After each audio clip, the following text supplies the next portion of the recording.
আমার বন্ধু আমারে বাঁচাতে পারে? এই গ্রাউন্ডে জমিনের বুকে আমার প্রোটোকল, আমার ক্ষমতা, আমার দাম্ভিকতা কোনো কিছু আমারে বাঁচাতে পারে? একজন ছাড়া, চিল্লায় বলতে হবে তিনি কে? সে আল্লাহ বললেন, গোলাম আমি বিপদের সময় ঠিকই তোমাদের বাঁচিয়ে দেই। ওই বিমানের ভেতরে 40,000 ফিট উপরে যখন তোমরা এয়ার টার্বুলেন্সের শিকার হও, তখন নাস্তিকও আল্লাহরে ডাকে, হিন্দু আল্লাহরে ডাকে। জোরে বলেন ঠিক কিনা? আবার বিমানটা যখন শান্ত হয়ে যায়, একটু পরেই বিমানের স্ক্রিনের মধ্যে হিন্দি সিনেমা খোঁজে। বিমানের স্ক্রিনে কিন্তু বিশাল ওখানে আফলাম ফিল্মের একেবারে বোঝাই করা। বিমানটা শান্ত হলে আবার হিন্দি সিনেমা দেখা শুরু করে। একটু আগে ডাকছিল কারে? দেখবেন বাংলাদেশে আমাদের ক্রিকেটাররা যখন অন্য কোনো দেশের সাথে খেলে, অনেক সময় এমন হয় বল বাকি একটা, রান দরকার 6টা। বল বাকি কয়টা? রান দরকার। আপনি দেখবেন ক্যামেরাম্যান তখন গ্যালারিতে খালি দেখায় দর্শকদের যে কি অস্থিরতা। হিপ হপ স্টাইলের মেয়েটা, যে মেয়েটার ওড়না এতক্ষণ ছিল গলায়, এতক্ষণ কই ছিল, ওই মেয়েটা দেখবেন ওড়নাটা টেনে মাথায় দিয়ে এরকম মুনাজাত ধরতেছে, আল্লাহ আল্লাহ, একটা ছক্কা, আল্লাহ আল্লাহ, আমার লাল সবুজের পতাকারে তুমি অপমানিত কইরো না আল্লাহ, ইন্ডিয়ার সাথে আমাদের খেলা, আল্লাহ আল্লাহ, একটা ছক্কা, একটা। পুরো খেলা জুড়ে এই মেয়ের ওড়না ছিল গলায়, কিন্তু যখন 1 বলে 6 রান দরকার, ওড়না চলে আসছে কোথায়? মাথায়। আবার মুনাজাত আছে না নেই? ঠিকই বাংলাদেশের দামাল ছেলে এমন এক শট মারলো, বল চলে গেল স্টেডিয়ামের বাইরে, ছক্কা, জিতে গেলাম আমরা। পুরো স্টেডিয়াম জুড়ে চিৎকার, হই হুল্লোড়, মৌজ মাস্তি। যেই মেয়েটা মাথার মধ্যে ওড়না দিয়ে এতক্ষণ সুবহানাল্লাহ সুবহানাল্লাহ বলে আল্লাহর কাছে দোয়া করেছে, ওই মেয়ে এখন আবার ওড়না ফেলে দিয়ে নাচা শুরু করে দিয়েছে। তাহলে আল্লাহর ভয়, আল্লাহর প্রতি আস্থা, বিশ্বাস, ভালোবাসা, এটা কি ক্ষণিকের জন্য? মানে আমার যখন লাগবে তখন আল্লাহর ইউজ করবো নাকি? হ্যাঁ, বিপদে আপদে, সুখের সময় দুঃখের সময়, সচ্ছল অসচ্ছল অবস্থায় বিশ্বাসীরা ভরসা রাখে একজনের উপর। চিৎকার করে বলে পটুয়াখালী, তিনি কে? সে আল্লাহ বললেন, গোলাম মনে করো না জাহাজ থেকে সদরঘাটে ভিড়িয়ে দিলাম, তুমি নিরাপদ হয়ে গেছো। মনে করো না 40,000 ফিট থেকে সেফ ল্যান্ডিং এর পরে এয়ারপোর্টে নেমে গেলেই তুমি নিরাপদ হয়ে গেছো। ও মিয়া, বিপদ কি শুধু সাগরে আর আকাশে? ঘরের ভেতরও বিপদ আসতে পারে কি পারে না? এজন্য সূরা মুলক আল্লাহ বললেন, আমিনতুম মান ফিস সামাই আন ইয়াখসিফা বিকুমুল আরদা ফাইদা হিয়া তামুর। আল্লাহ বললেন, তোমরা কি ভেবেছো তোমরা নিরাপদ? আমি চাইলে ল্যান্ডস্লাইডস, ভূমি ধস দিয়ে 1 লক্ষ 1 মুহূর্তে নিয়ে যেতে পারি। এক সুনামি দিয়ে থাপ্পড় মেরে 3 লক্ষ সাগরের ভেতরে ঢুকায় দিতে পারি। 1 সেকেন্ডও লাগে না আমার। أم أمنتم من في السماء أن يرسل عليكم حاصبا فستعلمون كيف نذير। আল্লাহ চাইলে আকাশ থেকে পাথর বৃষ্টি নাজিল করতে পারেন কি পারেন না? এই মুহূর্তে এখানে ভূমিকম্প দিতে পারেন কি পারেন না? আচ্ছা, ভূমিকম্প যখন হয় আমাদের কারো হুঁশ থাকে? আপনি মনে করছেন আমরা সাধারণ মানুষ, আমরা দৌড় দেই, আর প্রেসিডেন্ট প্রধানমন্ত্রী ওনারা বুঝি খাটে শুয়ে থাকে? ভূমিকম্প, আর্থকোয়েক যদি হয়, বাঁচার জন্য আমরা কি করি? হয় খাটের তলায়, ডাইনিং টেবিলের নিচে, উপরে শক্ত কিছু আছে এটার নিচে, অথবা ঘর থুইয়া দেও, দৌড়। তো প্রধানমন্ত্রী উনি কি করে? প্রেসিডেন্ট উনি কি করে? হ্যাঁ, উনি খাটের মধ্যে যে শুয়ে থাকে নাকি? উনিও দৌড়, সাধারণ মানুষও দৌড়, প্রধানমন্ত্রীও দৌড়, বাড়িওয়ালাও দৌড়, ভাড়াটিয়াও দৌড়, সবাই দৌড়।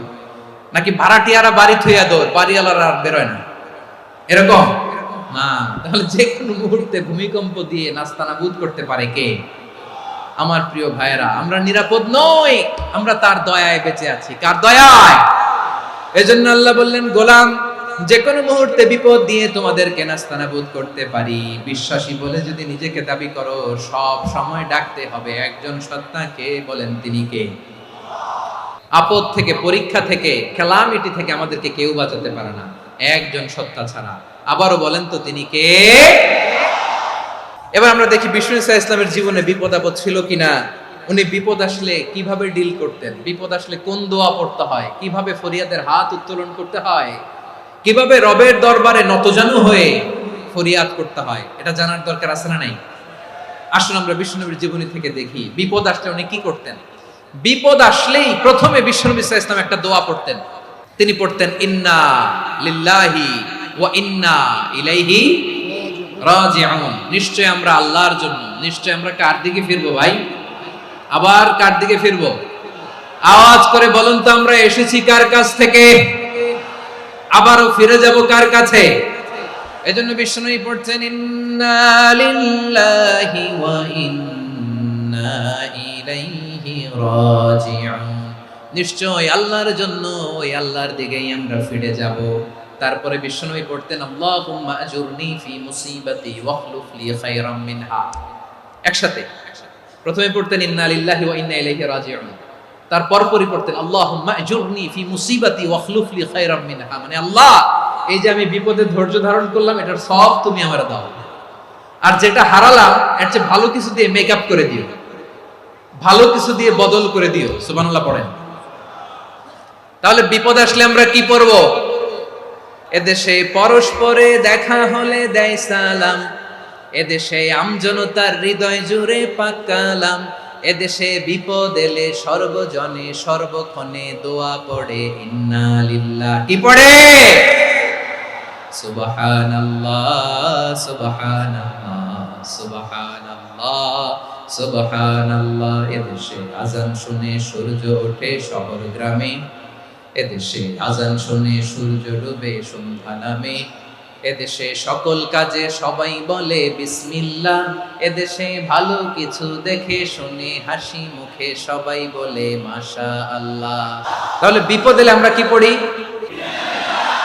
তাহলে বিপদ এলেই আমরা এখন থেকে ইন্না লিল্লাহ পড়ব, নাকি হাই হুতাশ করবেন?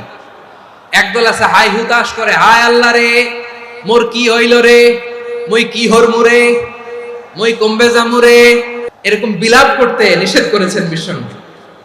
কি করব, কই যাব, কি হবে, হায় হায়, এরকম হাহুতাশ আছে না নাই? বিশ্বাসীরা হাহুতাশ করে না, তারা ইন্না লিল্লাহ পড়ে। কি পড়ে মনে থাকবে?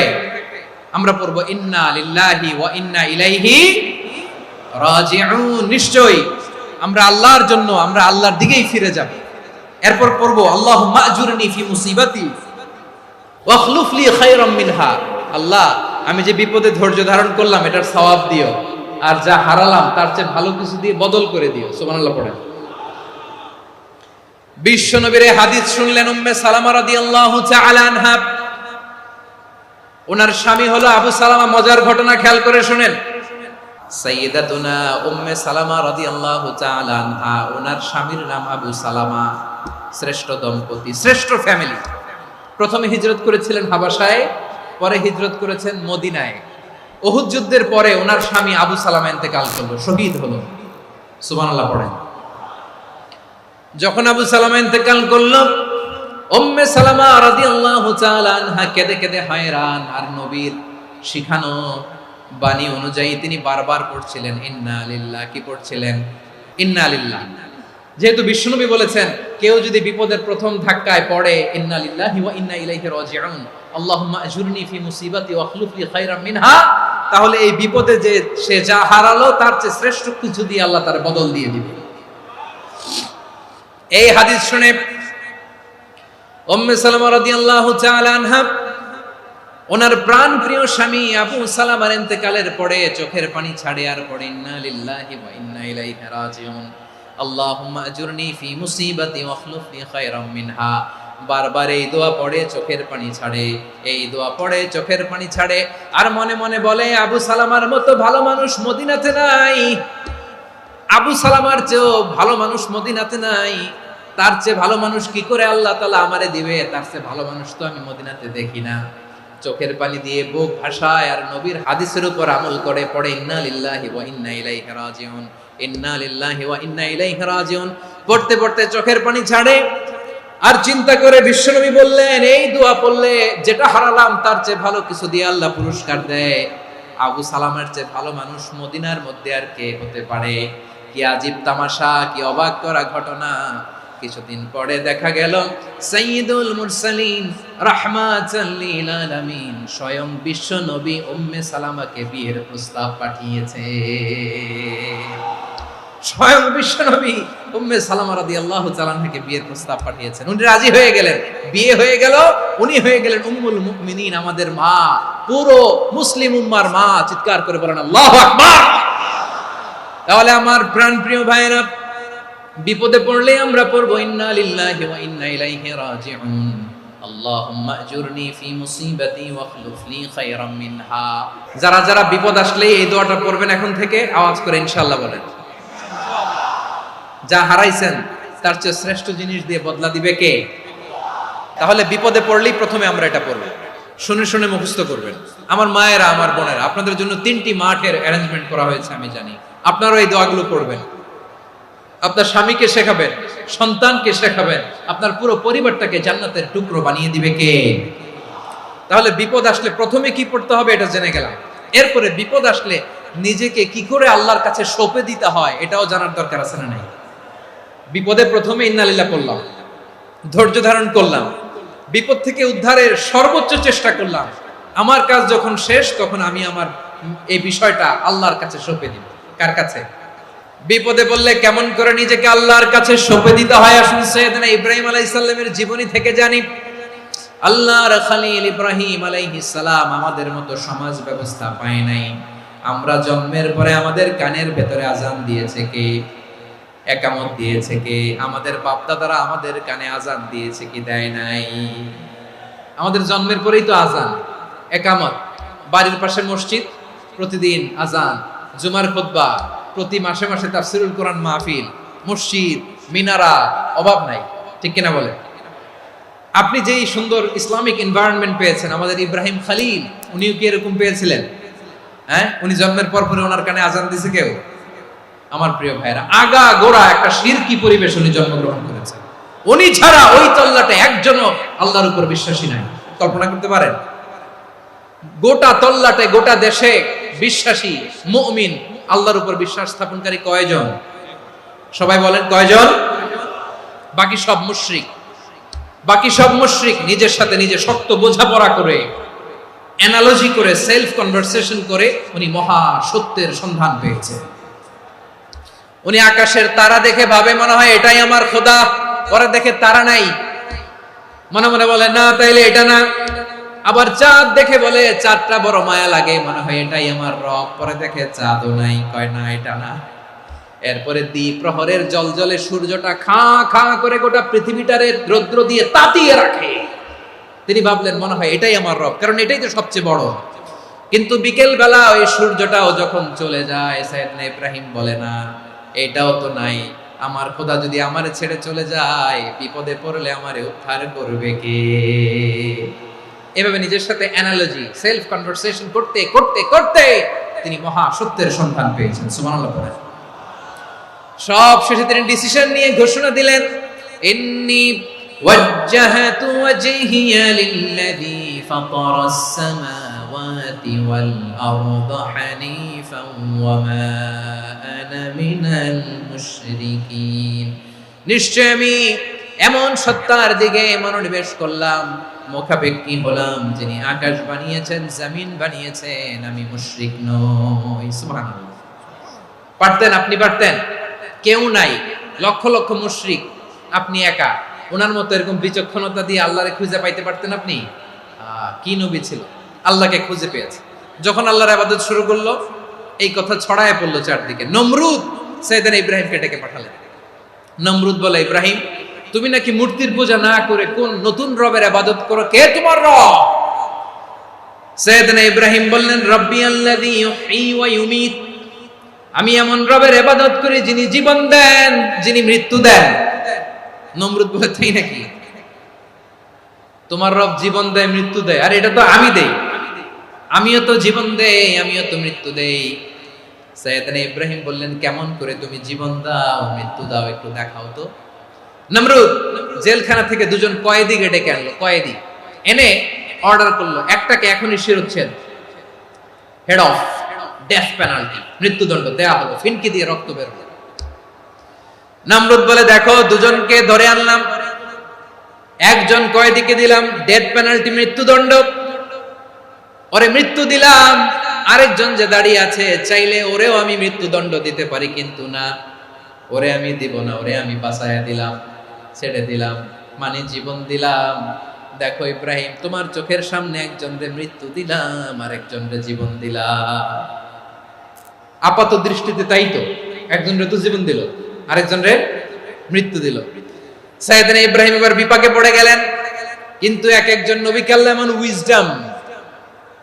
এমন উইজডম বিচক্ষণতা দিয়ে এই জমিনে পাঠিয়েছেন, মুহূর্তের মধ্যে আল্লাহর খলিল ইব্রাহিম বললেন, فإن الله يأتي بالشمس من المشرق فأت بها من المغرب فبهت الذي كفر। আল্লাহর খলিল ইব্রাহিম বললেন, নমরুদ বুঝলাম তুমি জীবন দাও, মৃত্যু দাও, দেখলাম, কিন্তু আমার রব, আমার আল্লাহ প্রতিদিন সকালবেলা উষা লগ্নে ওই পূর্ব দিগন্ত থেকে সূর্যটাকে উদিত করেন, সাঁঝের বেলা, বিকেল বেলা, কুথুরি লগ্নে, সন্ধ্যা বেলা ওই দ্বিপ্রহরের জল জলে সূর্যটাকে পশ্চিম দিগন্তে ডুবিয়ে দেন। মানে সকালবেলা পূর্ব দিক থেকে উদিত করা সূর্যটাকে পশ্চিম দিকে বিকেলে তিনি ডুবিয়ে দেন। তুমি যদি পারো ওই সূর্যটাকে পশ্চিম দিক থেকে উদিত করে পূর্ব দিকে ডুবিয়ে দাও। সুবহানাল্লাহ পড়বেন না? দেখেন, ইনস্ট্যান্ট ইন্টেলেক্ট, মুহূর্তে বিচক্ষণতা, উইজডম কাকে বলে? নমরুদ পারবে? নমরুদের বাপ পারবে? ওর দাদা, ওর 14 গোষ্ঠী, গোটা বিশ্বের সব ক্ষমতাধর রাষ্ট্রনায়করা একসাথে হলে পারবে? ফাবুহিতাল্লাযী কাফার পারে নাই, ব্যর্থ হয়েছে। এবার তেলে বেগুনে জ্বলে উঠেছে, রেগে মেগে আগুন বলে, ফালকুহু ফিল জাহিম। ওর সাথে তর্ক নাই, না পেরে এবার এটারে আগুনে ফেলা। বিশাল বিশাল গাছ কেটে লাকড়ি এনে আগুনের কুণ্ডলি বানানো হলো, দাও দাও দাও দাও করে আগুন জ্বলে। আল্লাহর খলিল ইব্রাহিমকে আগুনে নিক্ষেপ করা হবে। আল্লাহর খলিল সাইয়েদনা ইব্রাহিমের হাতের মধ্যে রশি দিয়ে টাইট করে বাঁধা হলো, পায়ের মধ্যেও টাইট করে রশি দিয়ে বাঁধা হলো। আল্লাহর খলিল ইব্রাহিমকে আগুনের কুণ্ডলির মধ্যে ফেলা হবে। ওমিয়া, আপনি যে বিপদের কারণে ভয় পান, হতাশ হন, এটা কোনো বিপদ? ওনার বিপদের সামনে এটা কোনো বিপদই না, এটা কোনো বিপদই না। হাত পা বেঁধে টাইট করে নিক্ষেপ করা হবে, সিম্পলি ফেলা যাবে না, কারণ দাও দাও করে দ্য ব্লেজিং ফায়ার, এমন আগুনের কুণ্ডলি, কাছে যাওয়া যায় না, আগুনের উত্তাপে নিক্ষেপ করা হবে। হাতের রশি বেঁধে, পায়ের রশি বেঁধে আল্লাহর খলিল ইব্রাহিম আলাইহিস সালামকে আগুনের মধ্যে নিক্ষেপ করা হবে। আহা, এটার বলে অগ্নি পরীক্ষা। উনি অগ্নি পরীক্ষার সম্মুখীন হয়েছিলেন। এজন্য কঠিন পরীক্ষাকে আমরা অগ্নি পরীক্ষার সাথে তুলনা করি, ঠিক কিনা? সাইয়েদনা জিবরাইল এসে বললেন, ও আল্লাহর খলিল, ওরা তো আপনার হাতও বেঁধে ফেললো, পাও বেঁধে ফেললো, নড়াচড়ার সুযোগ নাই, বলেন আমি জিবরিল ফেরেশতা আপনার জন্য কি করতে পারি? আল্লাহর খলিল ইব্রাহিম বলেন, ও জিবরাইল, তোমার কাছে আমার কোনো চাওয়া পাওয়া নাই। সুবহানাল্লাহ বলেন। তোমার কাছে বলার কিছু নাই, তোমার সাহায্যের আমার দরকার নাই। সাইয়েদনা ইব্রাহিম আলাইহিস সালামকে হাতে পায়ে রশি বেঁধে, হাত পা বাঁধা অবস্থায় জ্বলন্ত অগ্নিকুণ্ডে যখন নমরুদের দলবল নিক্ষেপ করবে, আল্লাহর খলিল কিভাবে নিজেকে আল্লাহর কাছে সঁপে দিয়েছেন, পটুয়াখালীর ভাইরা খেয়াল করে শুনুন। হাত পা বেঁধে আল্লাহর খলিলকে যখন নিক্ষেপ করা হবে, তিনি মুখ ফুটে বলে ফেললেন, হাসবুনাল্লাহু ওয়া নি'মাল ওয়াকিল। হাসবুনাল্লাহু ওয়া নি'মাল ওয়াকিল, আমার জন্য আল্লাহই যথেষ্ট, আমার জন্য আল্লাহই যথেষ্ট। তিনি আমার সবচেয়ে বড় গার্ডিয়ান, তিনি আমার সবচেয়ে বড় অভিভাবক। জিব্রাইলের সাহায্যে অফারকে ফিরিয়ে দিলেন। দুনিয়ার বুকে কারো কাছে কিছু বলেন নাই, মুখ ফুটে বলেছেন হাসবুনাল্লাহ। ও আমার পটুয়াখালীর প্রাণের ভাইয়েরা, খেয়াল রাখবেন, কোন বান্দা তার হাতে থাকা সব চেষ্টাটুকুন করার পরে মুখ ফসকে মুখ দিয়ে যখন বলে ফেলে হাসবুনাল্লাহ, বান্দা যখন হাসবুনাল্লাহ বলে ফেলে, ওই ব্যাপারটা ডিল করার দায়িত্ব স্বয়ং আল্লাহ আরশের উপর থেকে নিয়ে নেয়। আপনি যখন বলে ফেলবেন হাসবুনাল্লাহ, এটা ডিলিং করবে কে তখন? বান্দা তার সাধ্যের সবটুকু চেষ্টার পরে নতজানু হয়ে যখন বলবে হাসবুনাল্লাহ, আল্লাহ তুমি আমার জন্য যথেষ্ট, নি'মাল ওয়াকিল, তুমি আমার শ্রেষ্ঠ অভিভাবক। তখন তার কি দরকার না দরকার এটা ডিল করে স্বয়ং আল্লাহ। নিক্ষেপ করা হলো সাইয়েদনা ইব্রাহিমকে অগ্নিকুণ্ডলিতে। হাজার হাজার মানুষের দৃশ্য দেখার জন্য জড়ো হয়েছে এরকম বিশাল ময়দানে। কিন্তু কি অবাক করার ঘটনা, সবাই ভয় পাচ্ছিল, না জানে কি হয়ে যায়। আল্লাহর খালিলকে যখন আগুনের কুণ্ডলিতে নিক্ষেপ করা হয়, আল্লাহর খালিল ইব্রাহিম আগুনের কুণ্ডলীর মধ্যে বসে বসে মানুষগুলোর দিকে তাকিয়ে হাসতে শুরু করে দেয়। কারণ আকাশ থেকে রব্বুল আলামিন স্পেশাল ভার্ডিক্ট নাজিল করেছেন, স্পেশাল হুকুম জারি করেছেন, কুলনা ইয়া নারু কুনি বারদান ওয়া সালামান আলা ইব্রাহিম। ও আগুন খবরদার, সৃষ্টি শুরু থেকে তোকে একটা ধর্ম আমি বাতলে দিয়েছিলাম, তোর ধর্ম, আগুনের ধর্ম হলো যা পাবে জ্বালিয়ে ছারখার করবে।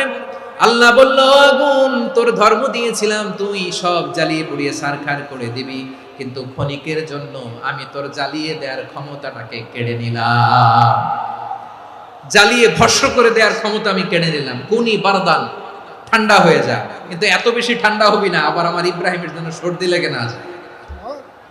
সুবহানাল্লাহ, এত আসতে বললে হবে? কুনি বারদান, বারদ মানে বরফ, ঠান্ডা, ঠান্ডা হ, কিন্তু এত ঠান্ডা হবি না যাতে আমার ইব্রাহিমের কষ্ট হয়। আগুন বলে, আল্লাহ একবার বললাম ঠান্ডা হ, আবার বলো এত ঠান্ডা হবি না যাতে খালিলের সর্দি না লাগে। কেমন ঠান্ডা হব, কেমন এনভায়রনমেন্ট তৈরি করে দেব বলো? আল্লাহ বললেন, সালামান আলা ইব্রাহিম, আমার খালিল আমার ইব্রাহিমের জন্য তুই জান্নাতের গুল বাগিচা হয়ে যা। ও ভাই, নবী মুসার মতো ঈমান হলে রাস্তা হবে সাগর জলে, নবী ইউসুফের মতো ঈমান হলে একে একে দরজা খোলে। নবী ইব্রাহিমের মতো ঈমান যদি আজও থাকে বিদ্যমান, অগ্নিকুণ্ডে দেখতে পাবে খুবসুরত এক ফুল ভাগা। কুলনা ইয়া নারু কুনি বারদান ওয়া সালামান আলা ইব্রাহিম। বান্দা যখন মুখ দিয়ে বলে হাসবুনাল্লাহ, আমার আল্লাহ আমার জন্য যথেষ্ট, এই বলে যখন নিজেকে সঁপে দেয়, তার কি লাগবে ওই দায়িত্ব স্বয়ং নিয়ে নেয় কে? তাহলে আমার প্রিয় ভাইয়েরা, বিপদের শুরুতেই আমরা বলবো ইন্না লিল্লাহ। শুরুতে কি বলবো? এরপরে যেই বাক্যটা পড়ে নিজের পরিস্থিতিকে আল্লাহর দরবারে সঁপে দিব, সেটা হচ্ছে হাসবুনাল্লাহ। সেটা কি? বিষ্ণু বলেন, লা ইয়াজালু লিসানুকা রাতাবান মিন যিকরিল্লাহ, সব সময় আল্লাহর স্মরণ দিয়ে, জিকির দিয়ে জিহ্বাটারে সিক্ত রাখো। আর শয়তানু জাসিমুন আলা কলবি ইবনে আদম, শয়তান বনি আদমের কলবে খামচি মেরে বসে থাকে।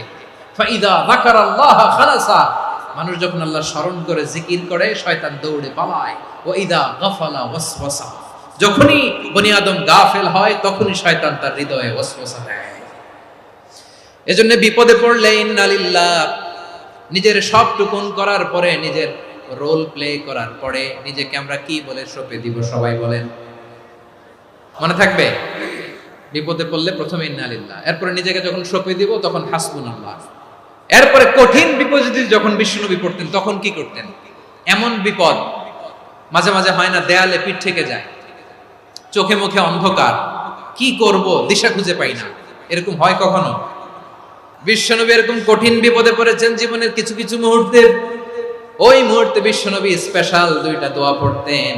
এই দোয়াগুলো আপনাদেরকে জানিয়ে দেয়। বিশ্বনবী বলেন, কঠিনতম বিপদে যখন পড়বা, দেয়ালে পিঠ থেকে যায়, চোখে মুখে অন্ধকার, বাঁচার কোনো উপায় নাই, তখন পড়বা লা ইলাহা ইল্লা আনতা সুবহানাকা ইন্নী কুনতু মিনাজ জালিমিন। আল্লাহ, তুমি ছাড়া কোনো ইলাহ নাই, তুমি পবিত্র, নিশ্চয় আমি জালিমদের অন্তর্ভুক্ত। সুবহানাল্লাহ বলেন। এই দোয়া সাইয়েদনা ইউনূস আলাইহিস সালাম পড়েছিলেন যখন মাছের পেটে ছিলেন। এবং অনেক মুফাসসিরিন ইকরাম বলেছেন, অনেক আহলুল ইলমরা বলেছেন, এটা হচ্ছে ইসমে আজম। ইসমে আজম এমন দোয়া যেটা দিয়ে দোয়া করলে আল্লাহ দোয়া কবুল করে। কিন্তু এটা কোনটা, এটা নিয়ে ইখতিলাফ আছে। কোন কোন আহলুল ইলম বলেন এই লা ইলাহা ইল্লা আনতা সুবহানাকা ইন্নী কুনতু মিনাজ জালিমিন, এটা হচ্ছে ইসমে আজম। সাইয়েদনা ইউনূস আলাইহিস সালাম পড়েছেন, আপনারা পড়েননি? এটা পড়বেন আপনারা। এই দোয়া পড়ে সাইয়েদনা ইউনূস আলাইহিস সালাম মাছের পেট থেকে রক্ষা পেয়েছিলেন। রক্ষা করেছিল কে?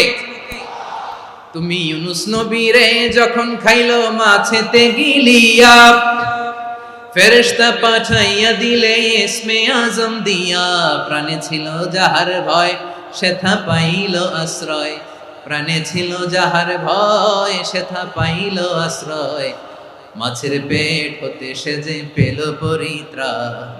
আল্লাহু আল্লাহু তুমি জাল্লে জালালুহু, শেষ করা তো যায় না গে তোমার গুণগান। আল্লাহু আল্লাহু লা ইলাহা ইল্লা আনতা সুবহানাকা ইন্নী কুনতু মিনাজ জালিমিন। বিষ্ণুই বললেন, দেয়ালে পিঠ থেকে গেলে, চোখে মুখে অন্ধকার, বাঁচার কোনো উপায় নাই, তখন এই দোয়াটা পড়তে হবে। এই দোয়া পড়ে আল্লাহর কাছে ফরিয়াদ করলে বিপদ মুক্ত করবেন কে? কেন এই দোয়াটা আল্লাহর কাছে বড্ড প্রিয় জানেন আমার ভাইরা? কারণ এই দোয়ার মধ্যে তিনটা জিনিস আছে। এক নম্বরে হচ্ছে তাওহীদ, দুই নম্বরে তাসবিহ, তিন নম্বরে তাকরীর। আই রিপিট, আবারও বলছি, এক নম্বরে তাওহীদ, দুই নম্বরে তাসবিহ, তিন নম্বরে তাকরীর। এ দোয়াটা আল্লাহর কাছে এত পছন্দনীয় কারণ এ দোয়ার প্রথম অংশে আছে তাওহীদ, আল্লাহর একত্ববাদের ঘোষণা। লা ইলাহা ইল্লা আনতা, ও আল্লাহ আপনি ছাড়া কোনো ইলাহ নাই, উপাস্য নাই। এই কথা বললে আল্লাহ বড্ড খুশি হয়ে যায়, সুবহানাল্লাহ পড়েন। এ দোয়ার দ্বিতীয় অংশে আছে তাসবিহ, মানে আল্লাহর প্রশংসা, প্রশংসা সূচক বাণী। সুবহানাক সুবহানাক সুবহানাক, ও আল্লাহ আমি আপনার পবিত্রতা ঘোষণা করছি, সুবহানাক। এই কথা শুনলেও আল্লাহ খুশি হয়ে যায়, সুবহানাল্লাহ পড়েন। এই দোয়ার তৃতীয় অংশে আছে তাকরীর, তাকরীর মানে পাপের স্বীকৃতি। তাকরীর মানে কি? তাকরীর মানে পাপের স্বীকৃতি। এই দোয়ার তৃতীয় অংশে আছে ইন্নী কুনতু মিনাল জালিমিন, ও আল্লাহ আমি জালিমদের অন্তর্ভুক্ত। আল্লাহ আল্লাহ আমি জালেম, আল্লাহ আমি ভুল করেছি, অন্যায় করেছি, আল্লাহ আমি জালেমদের অন্তর্ভুক্ত। এই পাপের স্বীকৃতি, অ্যাকনলেজমেন্ট আল্লাহ বড্ড পছন্দ করে। যখন আল্লাহর কাছে আপনি ছোট হবেন, ছোট হতে হতে যত ছোট হবে, ওই দৃশ্যটা দেখতে আল্লাহ বড্ড পছন্দ করে, সুবহানাল্লাহ বলেন। তিন নম্বর অংশ ইন্নী কুনতু মিনাজ জালিমিন, আল্লাহ আমি জালেমদের অন্তর্ভুক্ত। সাইয়েদনা আদম আলাইহিস সালাম ভুল করে যখন নিষিদ্ধ গাছের ফুল খেয়ে ফেললেন, ফল খেয়ে ফেললেন, আল্লাহ বললেন আদম ক্ষমা পেতে চাইলে তুমি আর হাওয়া মিলে স্বীকৃতি দাও, পাপের স্বীকৃতি আর পড়ো, রব্বানা যালামনা আনফুসানা ওয়া ইল্লাম তাগফির লানা ওয়া তারহামনা লানাকুনান্না মিনাল খাসিরিন। ও আল্লাহ আমি আদম আর হাওয়া, যালামনা আনফুসানা আমরা আমাদের নফসের উপর বড্ড জুলুম করেছি, আল্লাহ ওয়া ইল্লাম তাগফির লানা ওয়া তারহামনা, আপনি যদি ক্ষমা না করেন, আপনি যদি দয়া পরবশ না হন, আপনি যদি রহম না করেন, আমরা তো ক্ষতিগ্রস্তদের মধ্যে শামিল হয়ে যাব। এই দোয়া করার সাথে সাথে সাইয়েদনা আদম আর হাওয়া আলাইহিস সালামকে ক্ষমা করে দিলেন কে? তাহলে এই দোয়ার তিন নম্বর অংশ তাকরীর, এটা আল্লাহ বড্ড পছন্দ করে। আমার কলিজার টুকরা ভাইয়েরা, গুনাহ করে শিকার যেতে হবে, এটা আল্লাহ ভালোবাসেন। সাইয়েদনা আবু বকর রাদিয়াল্লাহু তাআলা আনহু বিষ্ণু ইসা ইসলামকে বললেন, ইয়া রাসূলুল্লাহ আল্লিমনি দুআআন আদউ বিহি ফি সালাতি, নবী হে আপনি আমার এমন একটা স্পেশাল দোয়া শিখায়া দেন যে দোয়াটা আমি নামাজে পড়ব। নবী বললেন, তাহলে তুমি পড়ো, আল্লাহুম্মা ইন্নী যালামতু নাফসি যুলমান কাসীরান ওয়া লা ইয়াগফিরুয যুনুবা ইল্লা আনতা ফাগফিরলি মাগফিরাতাম মিন ইনদিকা ওয়ারহামনি ইন্নাকা আনতাল গফুরুর রহিম। সুবহানাল্লাহ। সালাম ফিরানোর আগে পড়েন, ও আবু বকর নামাজে যদি দোয়া করতে মনে চায় এই দোয়াটা পড়বা, আল্লাহুম্মা ইন্নী যালামতু নাফসি, আল্লাহ জুলুম করেছি আমার নফসের উপর, যুলমান কাসীরা অনেক জুলুম, ওয়া লা ইয়াগফিরুয যুনুবা ইল্লা আনতা, আপনি ছাড়া এই জুনুব, এই পাপ ক্ষমা করার দ্বিতীয় কোনো রব নাই, আছে? এজন্য আল্লাহরে বলবেন, আল্লাহ আমি ছাড়া তোমার গোলামের অভাব নাই, ও আমার রব আমি ছাড়া এই জমিনের বুকে তোমার গোলামের অভাব নাই, কিন্তু তুমি ছাড়া তো আমার দ্বিতীয় কোনো রব না।